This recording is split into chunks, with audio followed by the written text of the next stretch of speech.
এই যে জুলাই সনদের জন্য এত পরিশ্রম করা হলো, এটা জাস্ট এখন একটা সাইনবোর্ড হয়ে গিয়েছে। কিসের? এটা নিয়ে কিছু পুরুষ মানুষ তাদের ইগোর লড়াইয়ে নেমে গেছে।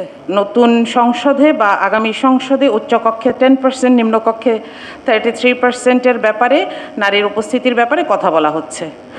তবে সেটার প্রস্তুতির জায়গাটা যদি দেখেন, নামতে নামতে নারীর সরাসরি আসন থেকে প্রতিযোগিতার জায়গাটা এসেছে মাত্র 5%-এ। অর্থাৎ যারা 300 আসনে প্রার্থী দেবেন তারা 15 জন প্রার্থী দেবেন, কিন্তু সেই জায়গাটা আমরা দেখতে পাচ্ছি না। অথচ আপনারা দেখবেন যে সংরক্ষিত নারী আসনকে আবার বলা হবে কি 50 সেট চুরি, 50 সেট গয়না।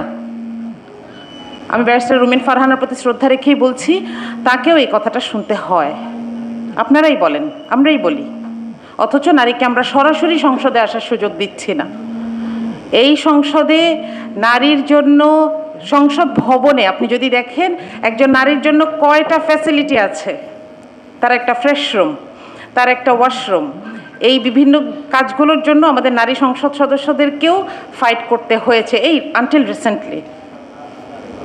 তাহলে এখানে আমরা এই প্রতিনিধিত্বগুলো ছাড়া কিভাবে বিশ্বাস করব যে আগামী সংসদ আমাদেরকে আবার আগের সেই প্রতিগন্ধময় জায়গাটাতে নিয়ে যাবে না? আমি এই প্রশ্নটাও আপনাদের মাধ্যমে করতে চাই যে রাজনৈতিক দলগুলোর কাছে। এখানে একটা বিষয় গুরুত্বপূর্ণ, আরেকটা সংযোজন আছে জুলাই সনদে, যে দুদকে 3 জন সদস্য ছিল আগে, এখন সেখানে 5 জন করার কথা বলা হয়েছে, সুপারিশ করার কথা বলা হয়েছে, যেখানে একজন নারী থাকবেন। এটাও একটা গুড স্টার্ট বলা যায়, not proportional but a good start বলা যায়। তবে সব কিছুর পরে একটা ব্যাপার হচ্ছে, আপনারা জানেন আদেশ এবং অধ্যাদেশের পার্থক্য কী। এখানে বলা হচ্ছে আদেশ দেওয়ার ইখতিয়ার এই সরকারের নাই। যে আদেশের ভিত্তিতে বা যেই কনসেপ্টের ভিত্তিতে এটা বলা হচ্ছে, সেই কনসেপ্টে কিন্তু এই সরকারেরই অস্তিত্ব নাই। তাহলে এই সরকারটা আছে, তার আদেশের অস্তিত্ব যদি আমি স্বীকার না করি, আমি একটা অধ্যাদেশের জন্য এত কষ্ট করলাম, যে অধ্যাদেশটা নিজে নিজে 30 দিন পরে আবার বাতিল হয়ে যাবে, সেটাকে আবার রিনিউ করতে হবে, তখন কে করবে?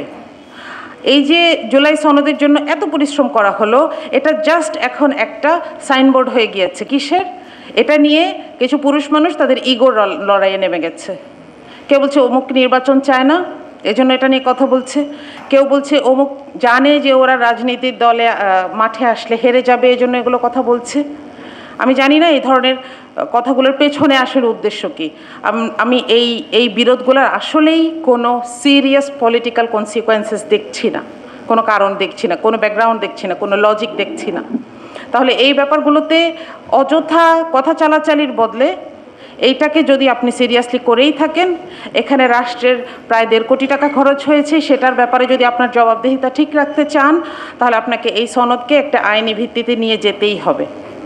আর না হয় সরকার হয়ে যাওয়ার পরে, ইনফ্যাক্ট আমার মনে হয় আদেশ হিসেবে জারি হওয়ার পরেও নতুন সরকার এটাকে কিভাবে গ্রহণ করবে, কিভাবে বহন করবে, সেটার কিছু পূর্বাভাস আমরা দেখতে পাচ্ছি। আমি আর বিস্তারিত বলতে চাচ্ছি না।